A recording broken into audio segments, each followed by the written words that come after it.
Hello and welcome. I'm Isaki Voelker, creator and author of It's Not What It Seems. Today's tale will take you into a world where no matter what your darkest desires are, they could very well become true, if only you're chosen. So let's get right into it. What are you dressed for? Today I am dressed for the job I've always desired because today is my day. The day where my dream job approaches me is finally here. I clear my throat and straighten out my tie in front of a long oval mirror trimmed in metallic silver. The suit I'm wearing is one I could almost not afford, but I look dapper as fuck if I do say so myself. I half smile at myself as I tug the inner sleeve of my crimson-colored shirt out from underneath my slim-cut black jacket. My matching onyx pants pressed to the utmost perfection, while my shoes shone so bright that even the gods could admire themselves and their reflections. I gave a little bounce on my toes. Although they were fancy, these shoes were surprisingly comfortable with memory foam soles and soft leather sides. They could allow for running if need be, I believe. With one last look in the mirror, I traced my slicked back hair with my hand behind my ear for the fourth time, then walked across the wooden floor of my townhome.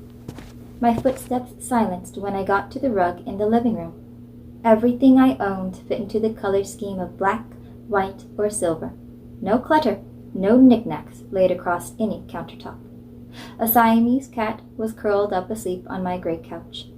She kept her shed to a minimum and caught everything that wasn't supposed to come inside. Although I wasn't one much for affection, I did hold talented hunters in high regard. I allowed this one in my home when my sister dumped her on me, although I previously declined the offer.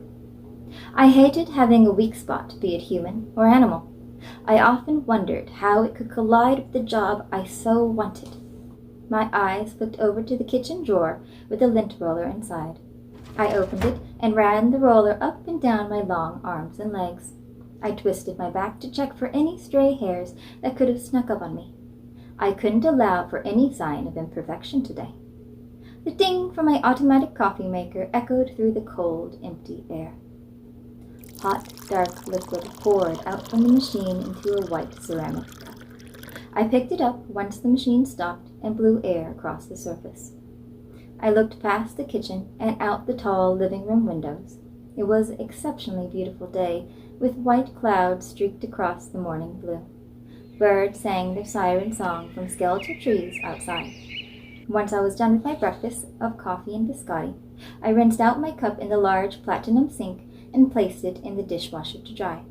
I surveyed the kitchen's black marble countertops to make sure nothing was left out. I nodded with contentment. I reached into my pocket and pulled out a small, pale, thick postcard. The embossed lettering ran smoothly under my fingers. On one side it read, "Congratulations! On November 29th, you have been chosen to fulfill a dream desire job. Please proceed outside of your home dressed for the job you want at precisely 9 a.m. for the proceeding of the job retainers. Should you arrive late, any jobs missed shall be final.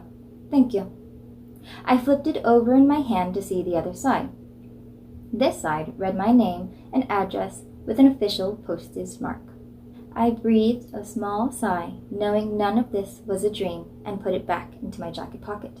Clack, clack went my shoes across the wooden floor until I stepped onto the hallway rug in front of my front door. In a bowl on top of a small side table in black with silver handles were my keys. I made a mental note to myself that after today, I couldn't be careless any more and leave such a thing lying around. I opened one of the small drawers, took out a silver tin, opened it, and popped a small white mint into my mouth, then put it back away. I took one more look in the mirror. A strand of hair that recently made habit of coming undone from the gel I used began to stick out. I made another mental note to myself that I should probably get my hair cut, if it went into my eyes while I was working. I figuratively kicked myself for not having thought about that sooner. Still, I put a polite smile on my face. Today, everything I've always wanted to do was going to come true. I opened the door and stepped outside, shutting the dark wooden door with a glass panel behind me. The lock clicked shut, and I stepped down 5 cement steps onto the sidewalk. The November leaves were mostly off of the trees that ran along the street and sidewalk, covering the ground in a soft yellow crunch. I smiled at the sound my feet made in the decay.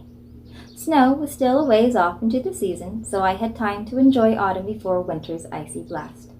A gentle wind caressed the last leaves still clutching to their home, their life supply. That one strand of hair that continually came loose fell out of alignment yet again. I pushed it back as a red leaf landed in front of me. I couldn't help but smile. I looked up and saw my neighbor across the street step out into the sidewalk. He was young and fresh out of college, just as I was. I waved to him and held up my postcard as if asking, "You got chosen too?" He smiled back with a large, toothy grin. Today was also his day.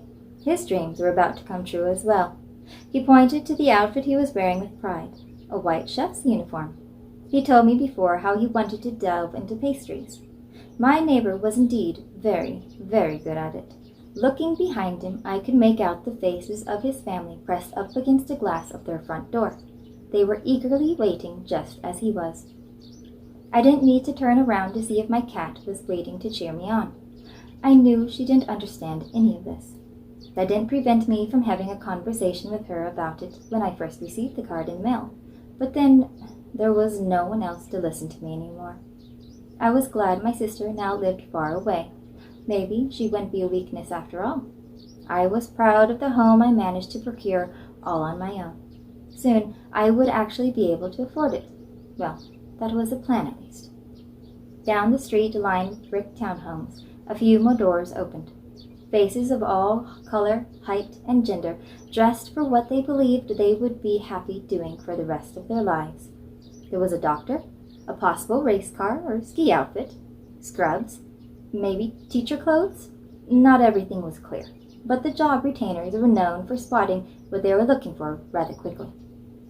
I pushed up my sleeve on my right arm to reveal my silver watch with an onyx face. 8:59 a.m. it read. I dropped my arms to my sides and relaxed my face. I wondered how many retainers I would see before the one I was looking for finally found me. At the end of the street, a bright oval glow of blue and orange appeared midair, then grew in size large enough to accommodate people passing through. It was a travel portal. People appointed with higher jobs could obtain the use of such things. I wondered if my job would allow me to use those, or if it would be more fun without them. Out stepped dozens of people with happy or serious faces in an array of professional attire. They began to snake their way up my street or off around the corner to some other residential street nearby. I saw multiple chefs make their way to my neighbor. He spoke to the first person for a moment with a beaming smile, then shook his head no. I turned away from him to see a man dressed in a suit with a blue button-up blazer walk toward me. In his hand he carried a dark brown briefcase. His skin was dark, while his eyes cheery and teeth white as dandelion seeds. His face was warm and welcoming. "Hello, my name is Jonathan Swift, and I am a businessman in the world of finance. I see you are dressed to impress on this fine morning. What do you say to a job with a degree in business? If not in finance, but perhaps elsewhere? Marketing, hospitality, you name it.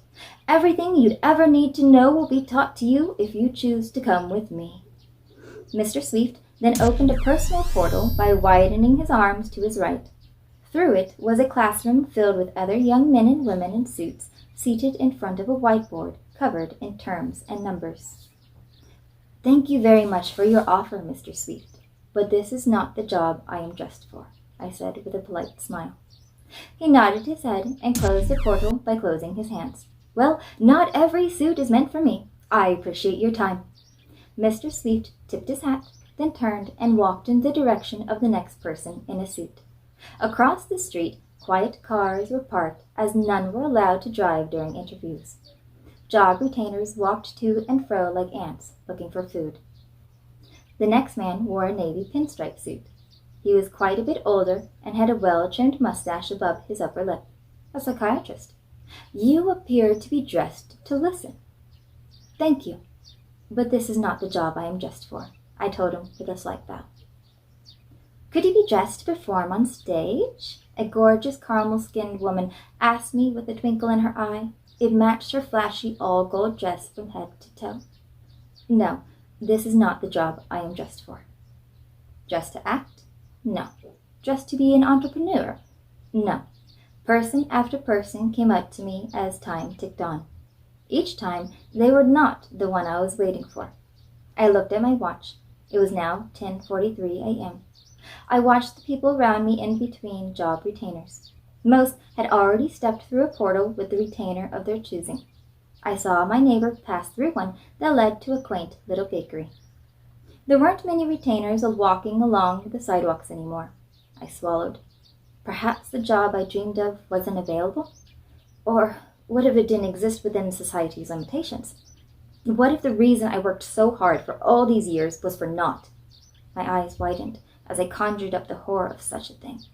Was I the only one to desire this? What if I missed my opportunity at anything else?